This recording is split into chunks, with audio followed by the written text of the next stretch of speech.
Bienvenidos a todos. Daros todos por saludados. Si es el primer estudio al que entráis, si no estoy mirando así por encima, si es el primer estudio al que entráis, pues daros por saludados. Y estamos estudiando ahora ¿cuál es este? Este es el cuarto, ¿no? El tercero. Cuarto. El cuarto. La cuarta señal. Ya que el libro de Juan no tiene parábolas, pero recordad que las estamos estudiando como si fuera una parábola.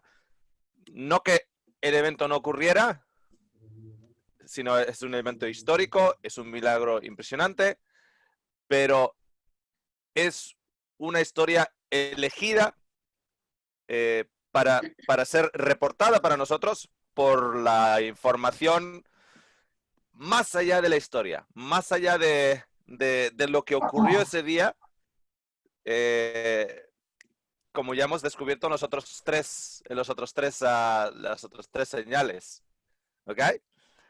Así que, ¿qué os parece si empezamos con una pequeña oración? Luego voy a pedir por un voluntario para que lea en el día de hoy, que es en Juan 6, del 1 al 14. En estos momentos mi pantalla está llena de caras. Entonces, si estáis así con la mano levantada, pues no os voy a ver.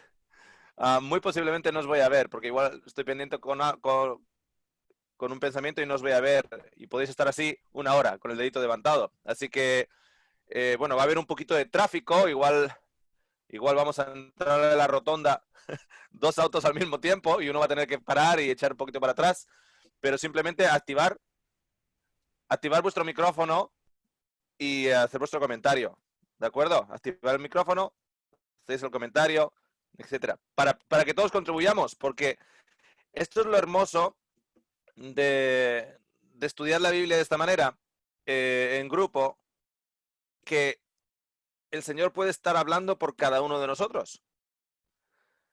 Cada uno de nosotros puede traer un granito de arena, un granito de arena más para ir construyendo o un Lego nuevo. Una pieza del Lego para ir construyendo una estructura más grande. Ok, entonces empezamos con una oración y luego pedimos por un voluntario. ¿De acuerdo? Oremos. Gracias, Señor, por tu presencia. Gracias, Señor, por la palabra escrita. Gracias, Señor, por el tiempo que nos das ahora en un grupo de tus hijos para poder extraer de ella agua viva, pan vivo para el día de hoy. Te damos gracias todo en el nombre de Jesús. Amén. Ok. Cuando lleváis vuestros propios grupos de estudio, solo esto, digamos, para vosotros, para referencia, y sobre todo si no sabéis dónde está cada persona que está formando el grupo de estudio, no sabéis cómo está espiritualmente, no sabéis cuánto sabe o cuánto no sabe de la Biblia, cuál es su relación con el Señor o cuán carente es esa relación con el Señor, etcétera. Mi recomendación, y así lo ponemos en el webinario Casas de Luz, es las oraciones tienen que ser simples y al punto. Recordemos que la oración es como hablar con Dios como un amigo. Entonces, en realidad, no sé si os dais cuenta, pero este estudio es también una oración. Y uno puede decir, ¿cómo una oración? Claro, porque cuando nosotros hablamos a Dios, estamos hablando unilateralmente hacia Él. ¿Cómo nos habla Él? Pues a través de su espíritu y a través de su palabra. Entonces, la comunicación es de dos bandas.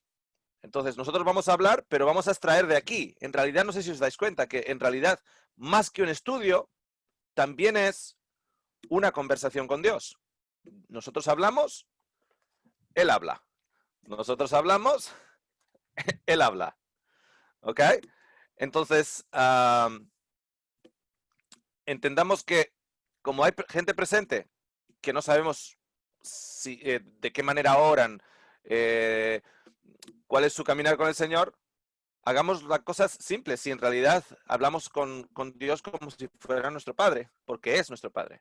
Entonces, no hay necesidad de complicar las oraciones no hay necesidad de complicárselas. Además, también hay personas que igual no saben orar y si le hacemos una oración súper complicada y a la semana siguiente le vamos a decir a él, Juanito, ahora oras tú, él va a estar todo intimidado y dice, bueno, el ejemplo que me diste la semana pasada yo no lo puedo replicar, ¿ok? Pero hablar con Dios, sí, eso sí, ¿ok? Entonces tengamos eso presente cuando estén en vuestros propios grupos de estudio, ¿ok? Que va a haber gente ahí en diferentes pasos en su comunión con el Señor, ¿ok? Hagámoslo simple. Y esta, esto de leer ahora los versículos primero y luego pedir otro voluntario para que digan la historia y la cuenten como para un niño de 5 años, estás involucrando también a otras dos personas ya del grupo. Y luego contribuir con la conversación, estás involucrando el Espíritu Santo, está hablando a través de diferentes personas. Entonces es como una comunidad de estudio. Y es lo que pretendemos aquí, ¿ok? Así que ágiles con el micrófono. ¿Y quién nos va a leer? A ver. Bueno, a ver. Pam parece que tiene cara de querer leer. Sí, Leo. Ok, pues ¿Empezamos? es Juan 6 del 1 al 15. Perfecto. Alimentación de los 5.000. Después de esto, Jesús fue al otro lado del mar de Galilea, el de Tiberias, y le seguía gran multitud, porque veía las señales que hacían en los enfermos. Entonces subió Jesús a un monte y se sentó allí con sus discípulos. Y estaba cerca la Pascua, la fiesta de los judíos. Cuando alzó Jesús los ojos y vio que había venido a él gran multitud, dijo a Felipe, ¿de dónde compraremos pan para que coman estos? Pero esto decía para probarle, porque él sabía qué había de hacer. Felipe le respondió, 200 denarios de pan no bastarían para que cada uno de ellos tomase un poco.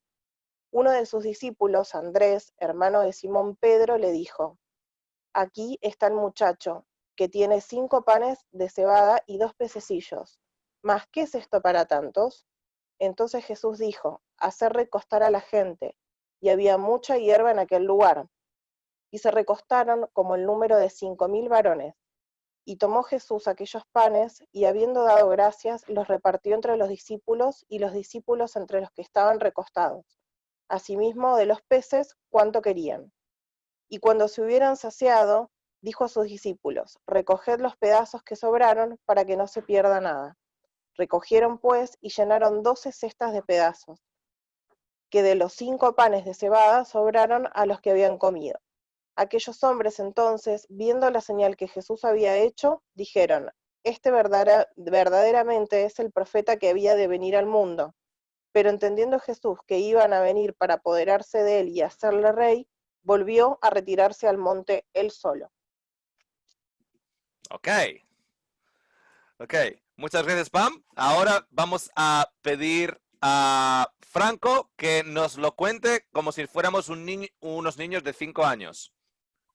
Ya, sí, claro. Bueno, el milagro empieza cuando Jesús y sus discípulos cruzan el mar de Galilea para ir a descansar al monte, ¿no? Entonces, pero mucha gente que vio que Jesús hacía señales, milagros, lo seguía, ¿no? Entonces, Jesús alzó la mirada y vio que había muchas personas que lo estaban siguiendo. Entonces, Jesús le pregunta a Felipe de dónde iban a hacer tanto pan para alimentar a tantas personas, ¿no?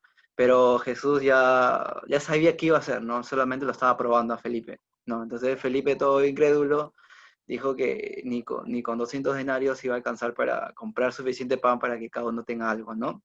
Entonces se le acercó después Andrés y dijo que había un muchacho que tenía 5 panes de cebada y 2 peces, ¿no? Entonces Jesús, pero también Andrés fue incrédulo porque dijo, ¿qué es esto para tantos? ¿No? Pensaba que obviamente esto no iba a alcanzar, ¿no? Entonces Jesús mandó a que se recostaran la multitud en el campo. Entonces Jesús tomó los 5 panes y los 2 peces y dio gracias a Dios y lo empezó a repartir. Primero se lo dio a los discípulos para que ellos lo repartan a la multitud, ¿no? Después que la multitud haya sido saciada, todo, habían sobras, ¿no? Entonces Jesús mandó a recoger las sobras y en 12 cestas que lograron llenarlas. Entonces, de ahí la gente a ver este milagro reconoció que él era el Mesías que iba a venir al mundo, ¿no? Entonces, y lo más hermoso que me encantó de esta palabra, el último, de que cuando las personas venían a hacerlo rey, a Jesús, él se fue al monte solo, ¿no? Eso es más que todo la historia. Ujú. Ok, muy bien, muy bien, muy bien. Ok, la historia está llena de detalles. No nos dice que había un chico con pan, nos dice que había con 5 panes. No nos dice que había un chico con pescado, nos decía que había con 2 peces. No nos dice que recogieron los restos en bolsas, nos dice que recogieron en 12 bolsas. O sea, en 12, eh, ¿cómo lo llama? Cestas, perdón. Eh, nos, nos da detalles. Es como, quiero que pensáis lo siguiente. Este es el mismo autor que nos está diciendo que no habría libros en todas las bibliotecas del mundo para reunir todo lo que Jesús hizo en 3 años y medio. Entonces, sabemos que cada detalle es preciado. Si nos está dejando esos detalles, cada detalle de ellos es preciado. Ok, entonces, abierta la sala, ¿qué es lo que primero te ha saltado a ti? Y por ti me refiero a vosotros. ¿Qué es lo que ha saltado del texto al leerlo, según Pam estaba leyéndolo o Franco estaba diciendo la historia? ¿Qué es lo que salta del texto para ti? ¿Qué dices? Oh, si lo leí el otro día y ahora como que ha saltado otra cosa. O hacía mucho que no lo leía y ahora ha saltado algo del texto hacia mí. Algo nuevo, algo curioso, algo que te ha llamado la atención. Probablemente, Abre el micrófono y comparte.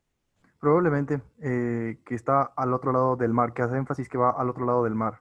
Eso me parece interesante, tomando en cuenta el simbolismo del mar. Ajá. Sí, Fue al otro lado del mar.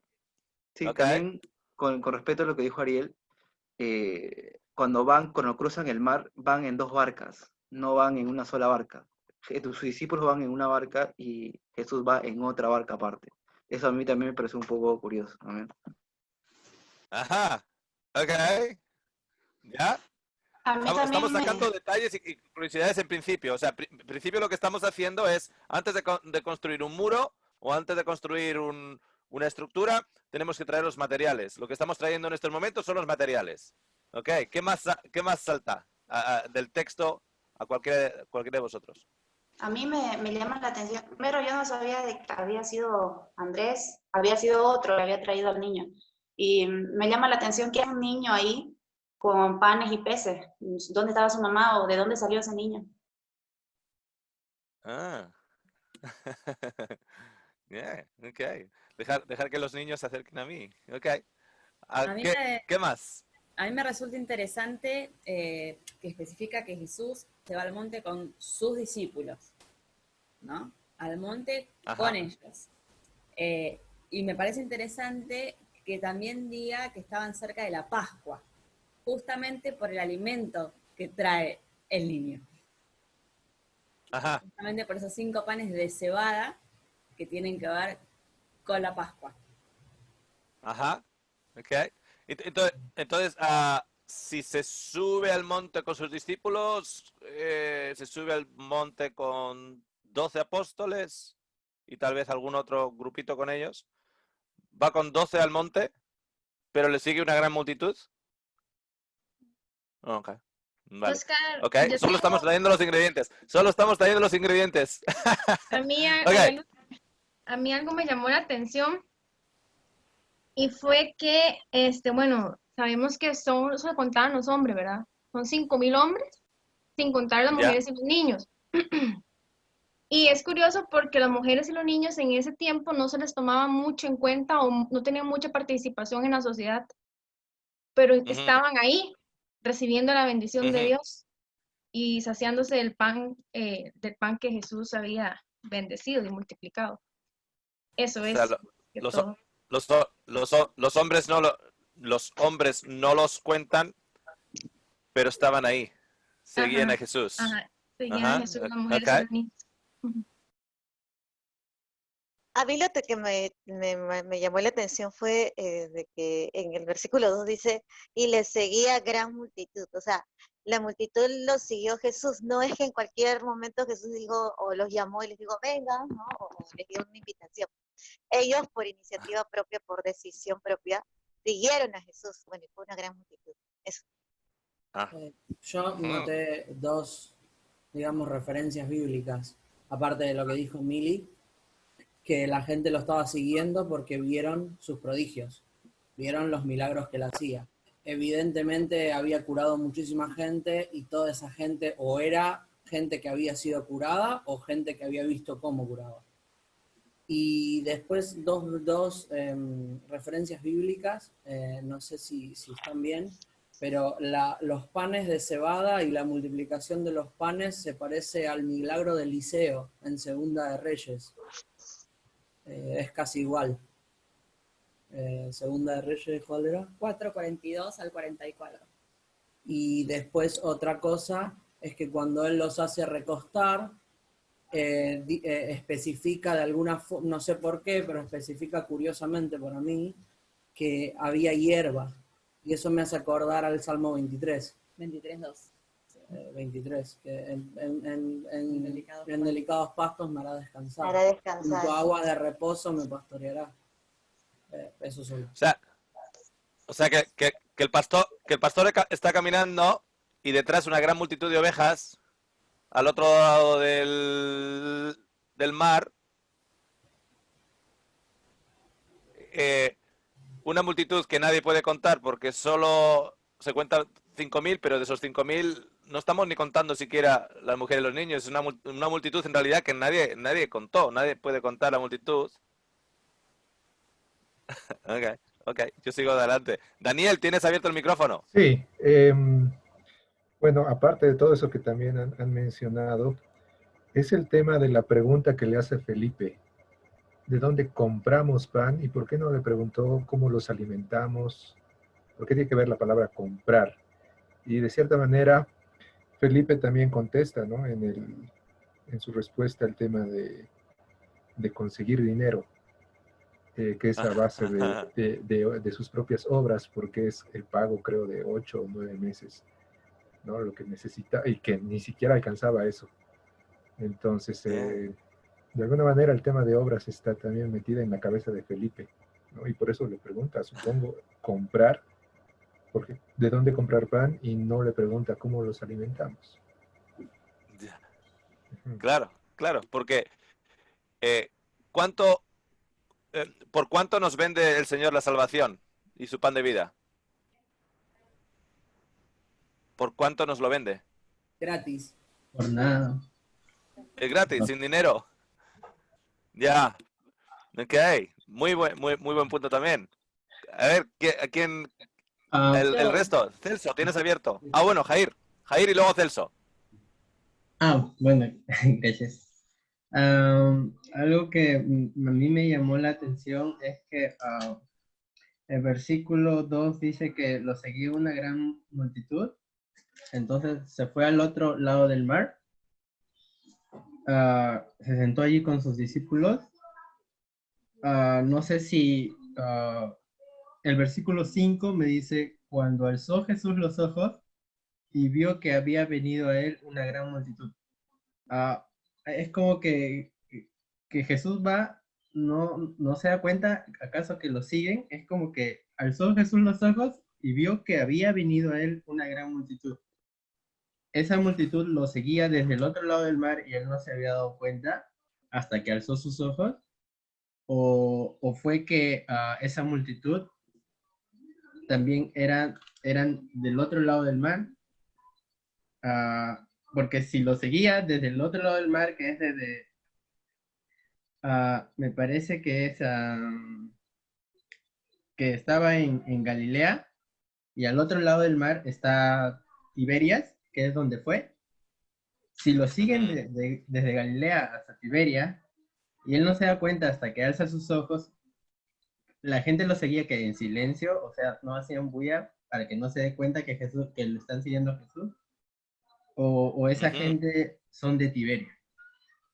Porque el versículo 2 me dice que lo seguía una gran multitud, entonces él se fue al otro lado del mar, pero al otro lado del mar se volvió a encontrar con gente, alzó sus ojos y vio que otra vez había gente, entonces eso fue algo que me llamó la atención. No sé si lo siguieron desde Galilea y hasta Tiberia, cruzaron también el mar para seguirlo, o esa gente que cuando él alzó sus ojos vio que había venido a él una gran multitud, eran de Tiberia. O tal vez eran de los dos. A mí ahora con lo que dices, me vino a la mente el salmo que dice, pero ahora no cantado desde nosotros, sino cantado desde el punto de vista de Jesús, como Jesús cantándolo, ¿no? Alzaré mis ojos a los montes. ¿De dónde vendrá mi socorro? Pero luego también habla de la salvación, ¿no? Y veréis toda la multitud. Es curioso porque esta multitud le está siguiendo a Jesús porque esta multitud vieron que otros fueron sanados. Sí. Como otros fueron sanados, una gran multitud le siguen cruzando el mar. Como que también quieren parte de esa sanación que han visto. Ajá, algo como que este hombre algo tiene que puede sanar a los enfermos, yo también quiero algo de eso. Y lo siguen, lo siguen. Y otra cosa que a mí me llama la atención es que tiene pescados y panes. Son 5 panes. A ver, ¿cuántos pescados son? Hizo con los pescados, ¿cuántos? Ya, 2 pescados. claro. 5 panes y 2 pescados. Ora, da gracias y hay para todos. Me llama la atención porque yo estudio física y pues ahí está violando a Cristo un montón de leyes físicas. Es como que de la nada está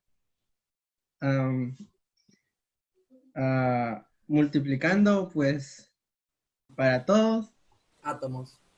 ¿De dónde sacan todo eso? O sea, dio gracias y aparecieron adelante de él, y los que no cerraron sus ojos para orar vieron cómo empezó a aparecer. Los niños lo vieron. Pues los niños están, todo el mundo está con los ojos cerrados y los niños están mirando, ¿no? Quizás usa las leyes físicas de una forma que nosotros no conocemos.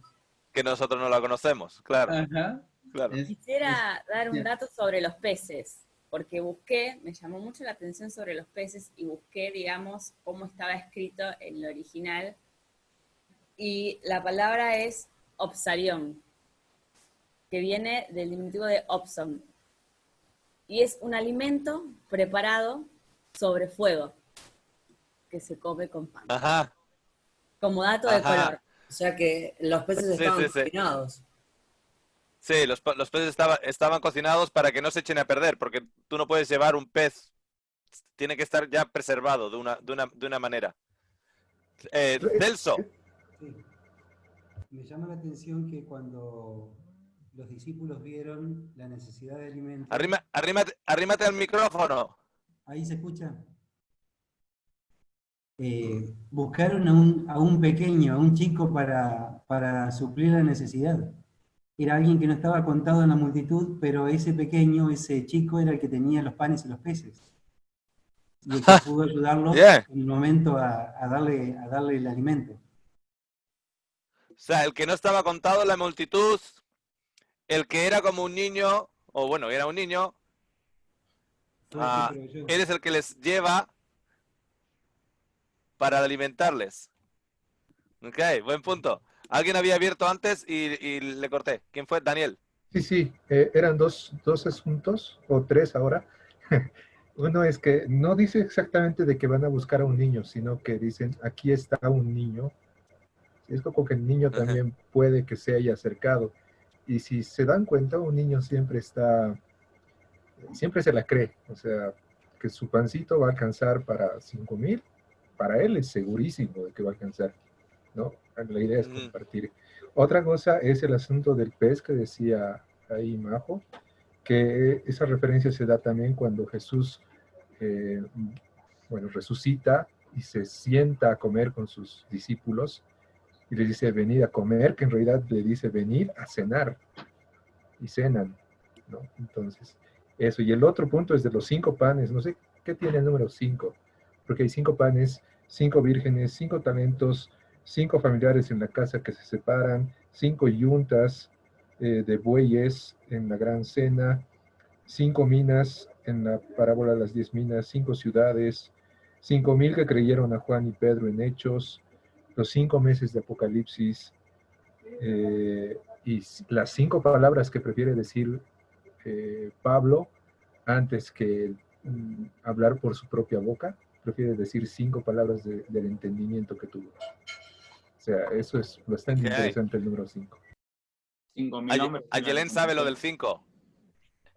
En realidad me llamó la atención otra cosa. Yo hice la suma de 5 más los 2. Yo tengo algo con el número 7, que el total era 7. ¿Cuántos pescados en la resurrección? 2 pescados. Hay 11 discípulos en la barca y Jesús ha cocinado para ellos 2 pescados. Y los 2 pescados están en 2 palitos y están sobre el fuego.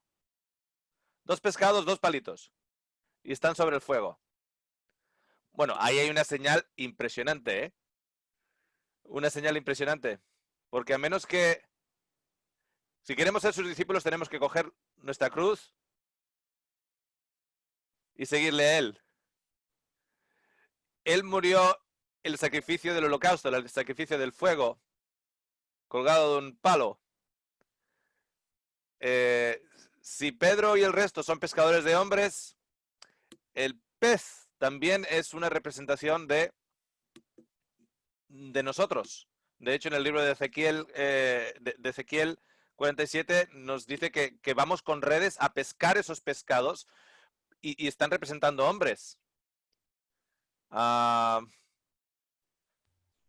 ¿Cuántos pescados en el Monte Calvario, aparte de Jesús?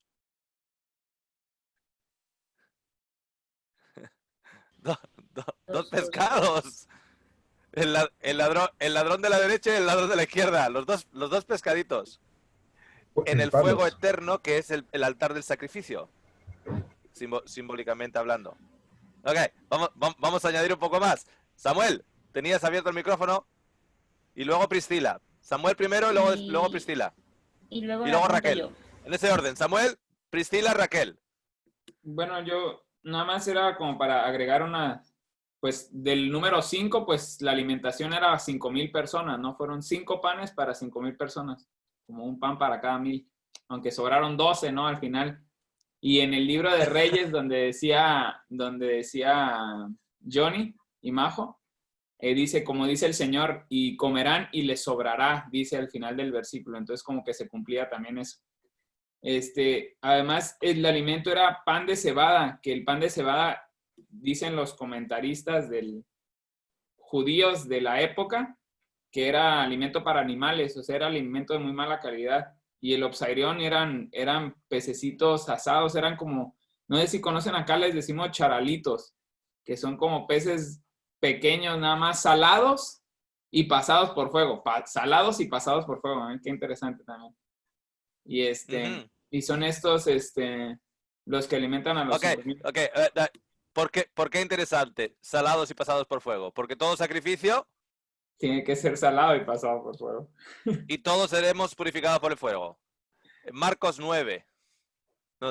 Entonces, todo sacrificio tiene que ser salado y pasado por el fuego.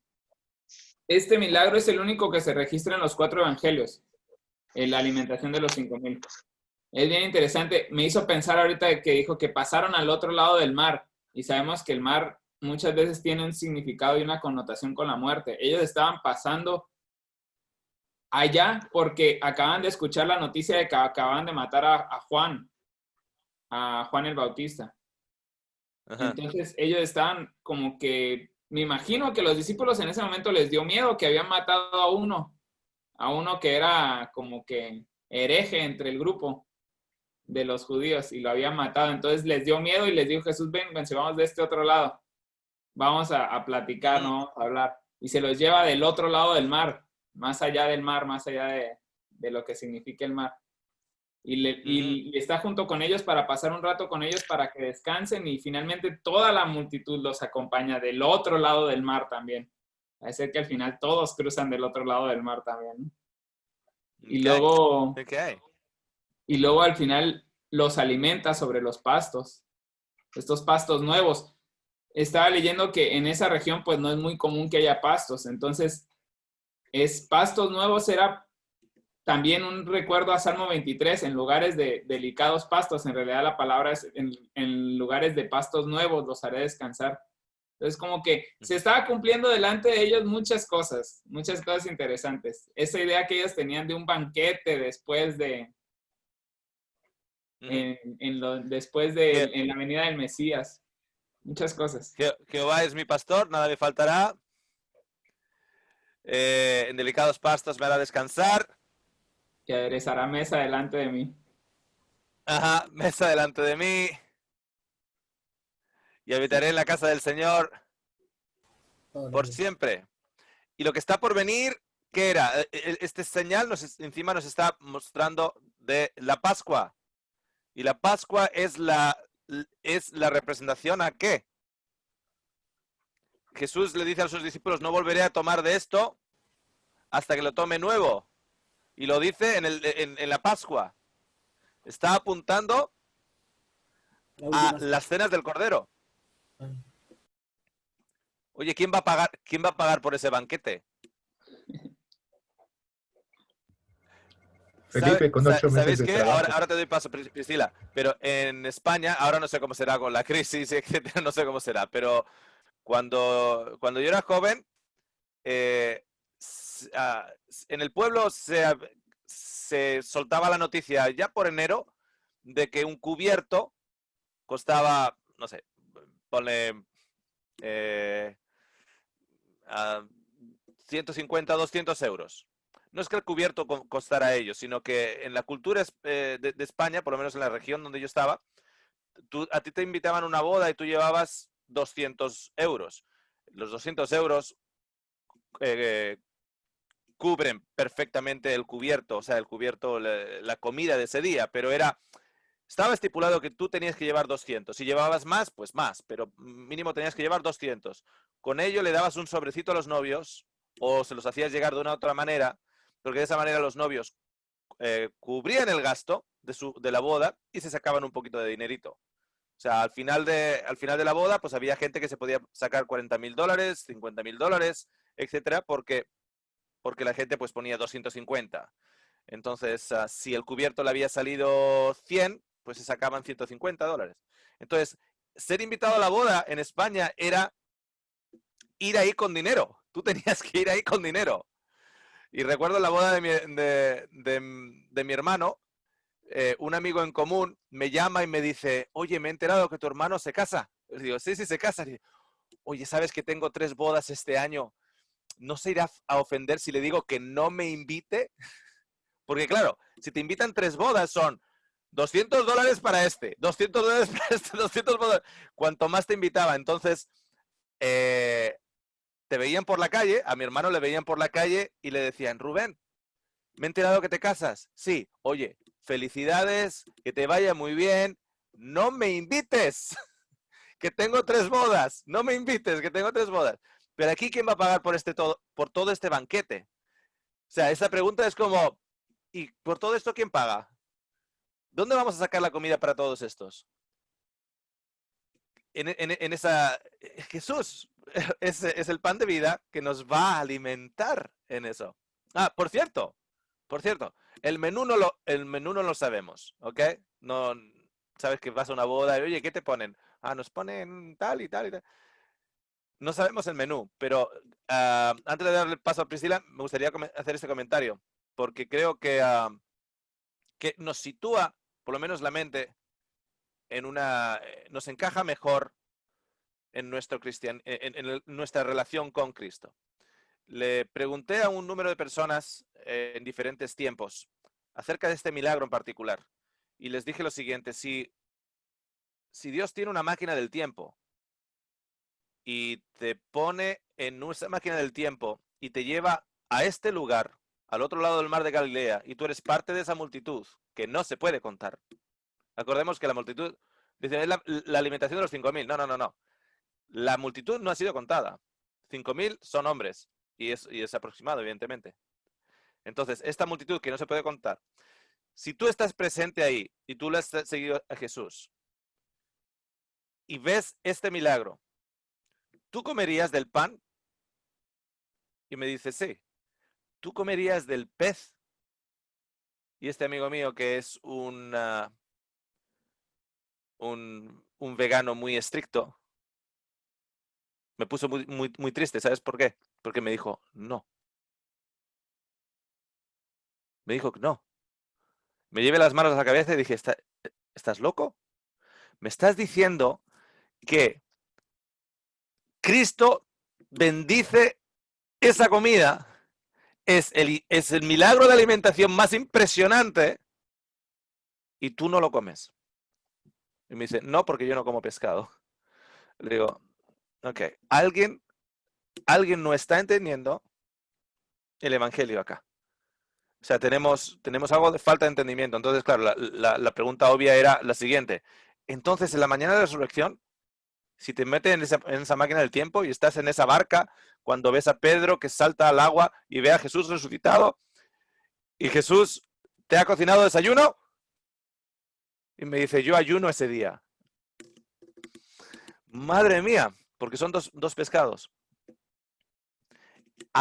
No sé si os dais cuenta, pero para un vegano no cristiano decir eso no hay ningún problema.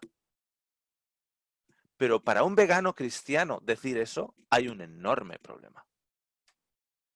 O sea, si tú eres vegano y no eres cristiano, estás en tu derecho, porque no crees en Jesús, no crees en nada de eso. Pero para un cristiano hay un enorme problema teológico en esa respuesta. ¿Ok? Priscila, eso es. ¿Viste cómo a veces hay vídeos que te ponen así como una publicidad abajo? Pues esta ha sido el pic. Esta ha sido la publicidad pic. Ok, Priscila. No, a mí me llamó la atención también que una vez que toda la multitud fue saciada, Jesús les dijo que recogieran todo lo que había sobrado porque no quería que se desperdicie nada, que no se pierda nada en realidad, dijo eso, que recojan los pedazos porque no quiero que se pierda nada. Y cuando juntaron todo, habían 12 cestas, o sea, 12 tribus, 12 apóstoles, o sea, como que es todo. Y eso me llamó a mí la atención. 12 jueces. 12 puertas para la ciudad. 144.000, 12. ¿Okay? Porque no nos dice cestas, nos dice 12. ¿Okay? Tenemos todavía que mirar a ver qué sacamos con los 5. ¿Por qué 5.000? Porque es una multitud que no se puede contar. Si no se puede contar, había gran multitud. Miles. No, nos dice 5.000. Y 5 peces. Hay algo ahí en el 5. No sé si... hay algo ahí en el 5. Sí que 5 más 2 son 7.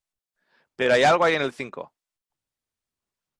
Porque creo que los dos son independientes. Me da la impresión, a mí, por lo menos. Por el hecho de que son dos también los 2 pescados en la resurrección. Y también son pasados por el fuego. Hay algo ahí con el 5. Raquel. Bueno, voy a decir lo que ¿Alguien está preguntando? ¿Sí? ¿Alguien está preguntando si sobró pan o solo pan y peces? Buen punto. ¿Sobró pan o pan y peces? Solo pan. ¿Solo pan? Ok, pues el pez que no se comió mi amigo vegano se lo comió otro.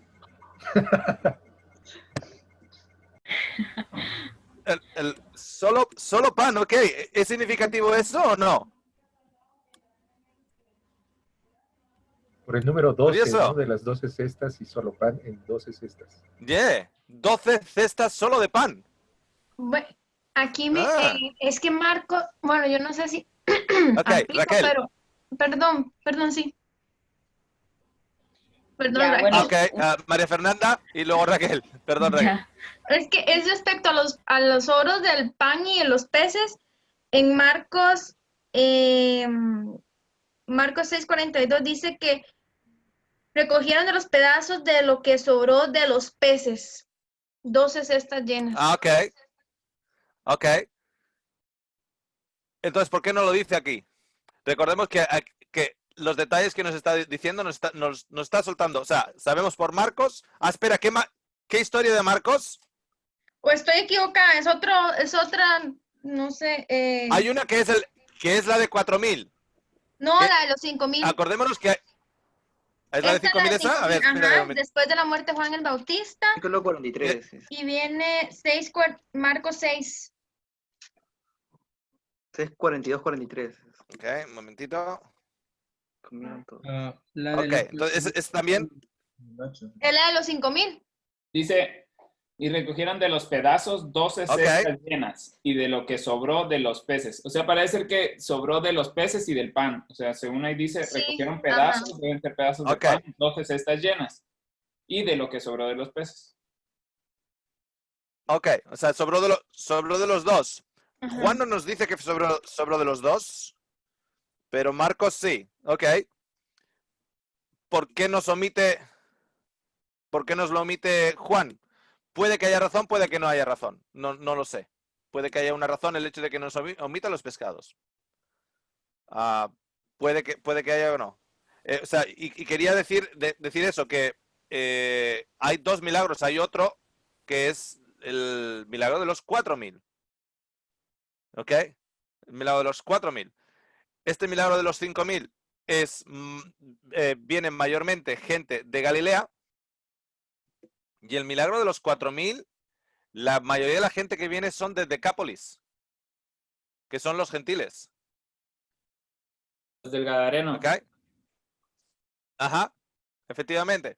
Entonces, unos vienen más de Galilea y el de 4.000 viene más de los gentiles, no judíos, en una zona desierta. Ok.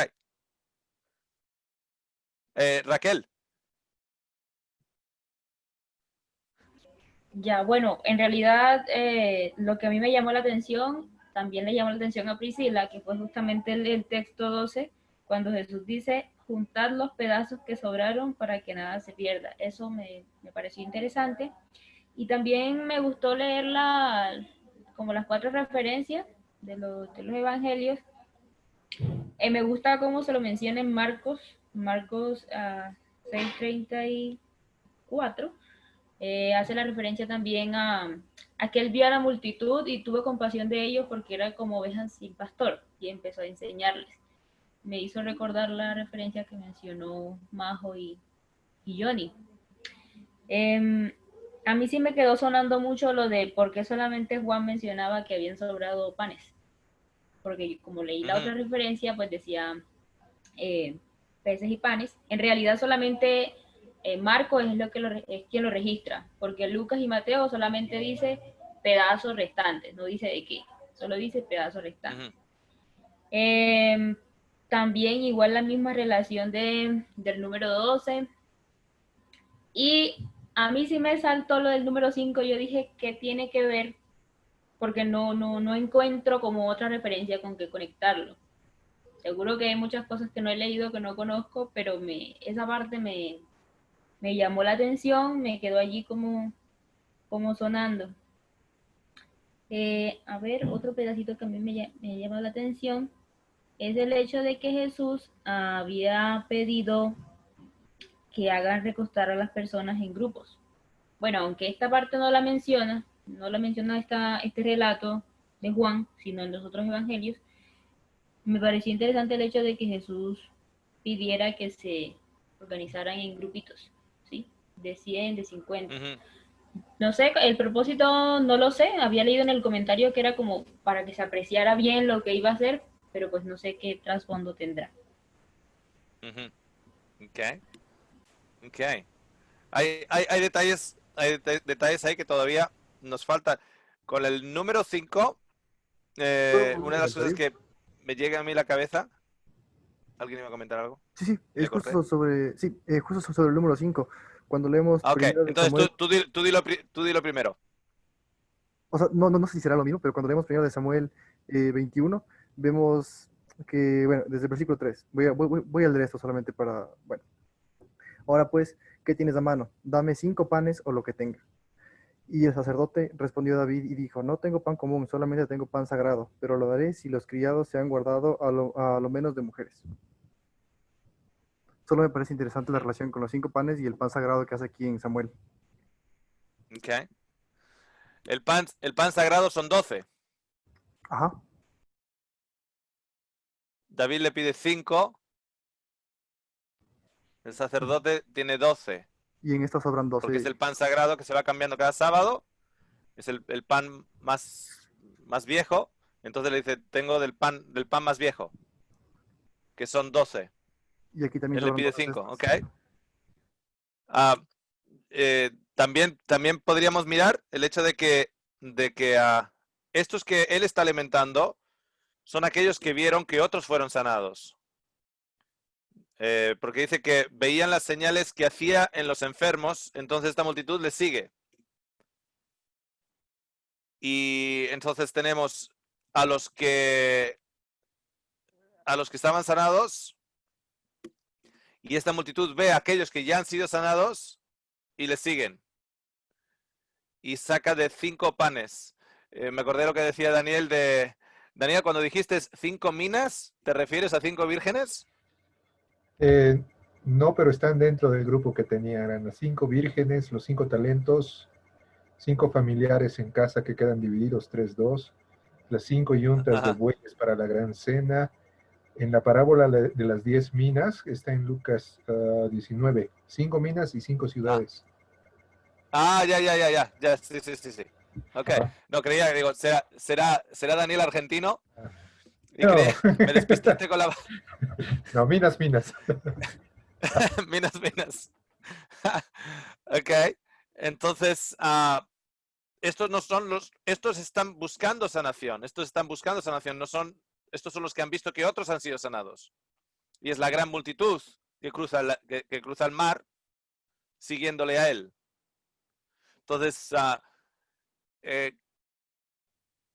si vemos, por ejemplo, que no digo que tenga necesariamente tanto peso, estoy tratando de... Tiene que haber algo en el 5, porque no puede ser 5.000, o sea, hay demasiado 5 presente como para que no haya nada.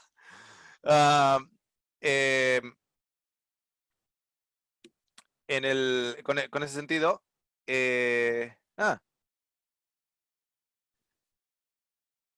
ok. Hay 5 vírgenes fuera que están viendo que las otras sí ya están dentro. Las 5 vírgenes de la oscuridad están fuera y están viendo que las otras ya sí han sido sanadas. Las otras ya han sido retomadas. ¿Qué ocurrió en el día 5 de la creación?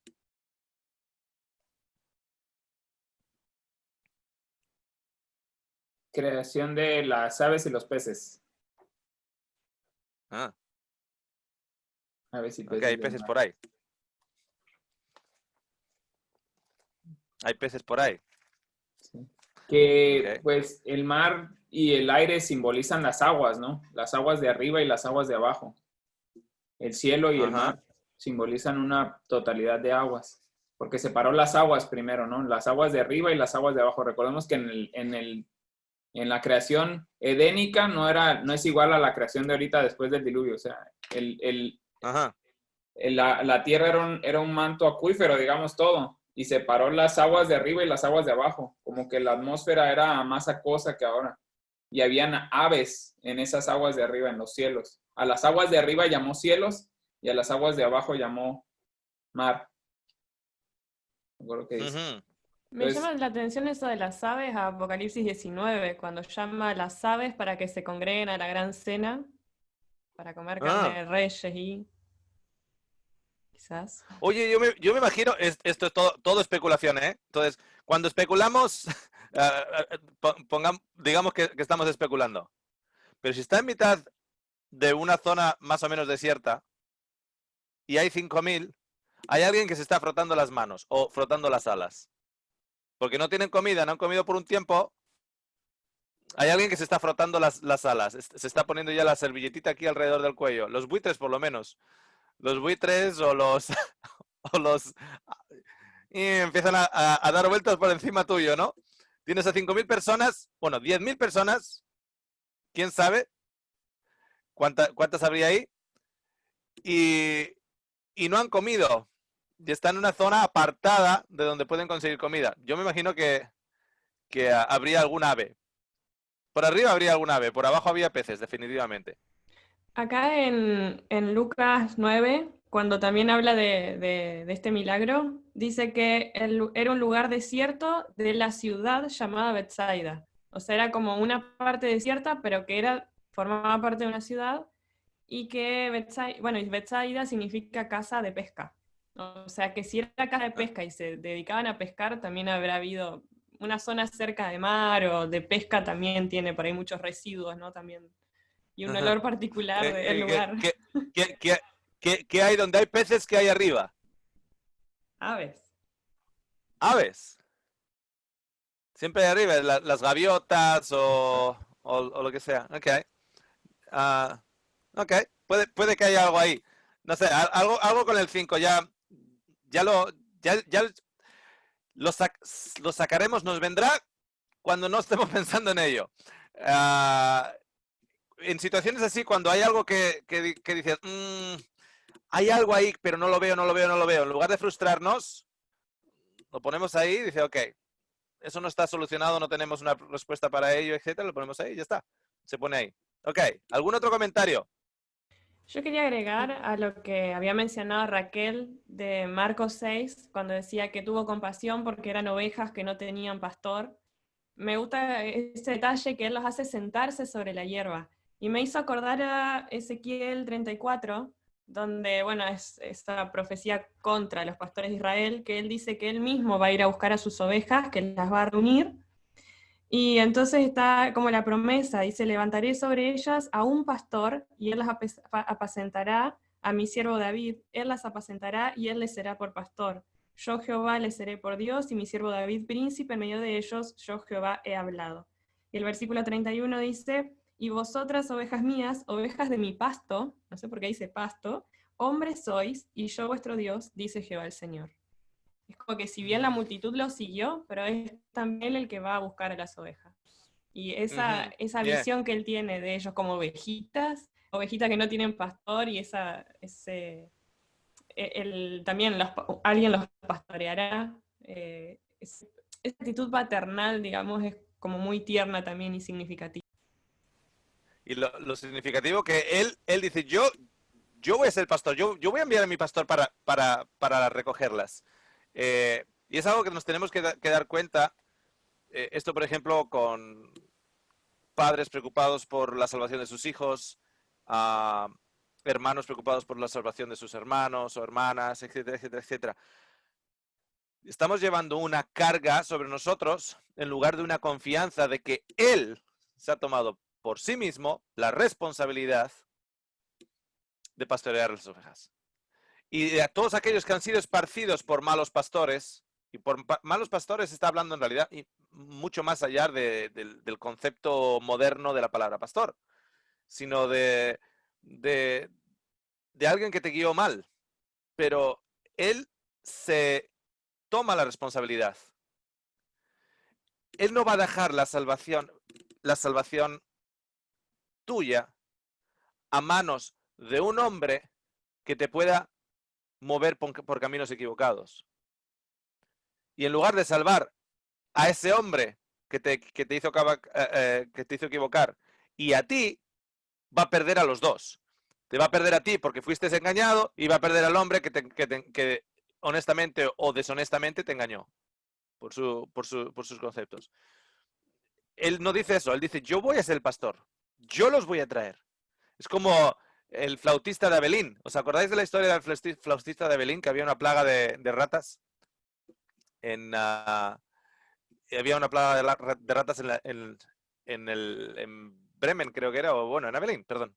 Y no sabían cómo sacar todas las ratas, y llegó este hombre con una flauta y empezó a tocar la flauta, iba caminando por todas las calles tocando la flauta, y todas las ratas se fueron a la calle principal, y un ejército de ratas, una multitud enorme de ratas iban siguiendo al flautista, y sacó todas las ratas de Abelín. En nuestro caso es Jesús se planta y empieza a caminar, mira para atrás, ahí está, la gran multitud.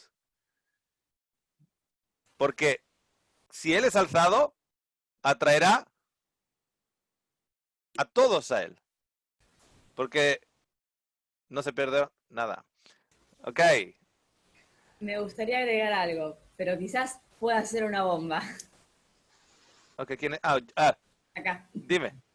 Bajo. En el versículo 12 hay algo que me había quedado muy presente, que es que él dice que no se pierda nada. Y justamente busqué pierda. Y adivinen qué es. G6:22. Apolumi. De Juan 3:16, del hijo pródigo, de la dracma perdida, de la oveja perdida. Es el mismo verbo que él utiliza para que no se pierdan los pedazos de lo que sobró. Los restos. Y no sé por qué, bueno, lo relacioné con algunos versículos que están en Juan. Dos que están en Juan 6, 38 y 39, que lo tengo acá, si quieren se los leo. Dice, porque he descendido del cielo no para hacer mi voluntad, sino la voluntad del que me envió. Y esta es la voluntad del Padre, el que me envió, que todo lo que me diere no pierda yo nada, sino que lo resucite en el día postrero. Y para recontrasegurar eso, Juan 18:9, que se los busco, que dice, para que se cumpliese aquello que había dicho, de los que me diste no perdí ninguno. Y lo resucitaré en el día postrero, no en los días postreros. En el día postrero. O sea, es que está... Esto lo digo porque no sé si alguno de vosotros estuvo este sábado en el mensaje que presentamos que se titulaba Sodoma, la ciudad que se quemó 2 veces. Y enfatizamos eso, que es la hora, en el día postrero, en el día del juicio del Señor, es cuando Él viene. Ok. Un detallito con lo que Majo ha dicho, que nos revela, porque quiero también hacer la pregunta de qué esta historia, tenemos ahora, digamos, un montón de detalles y creo que estamos empezando a construir una especie de estructura, pero también tenemos que incluir en la pregunta, ¿qué esto nos revela del carácter de Dios? ¿De qué manera esto nos enseña el carácter de Dios? Y solo quiero comentar una cosita y luego te doy paso, Samuel, creo que tenías levantada la mano, es el que he visto.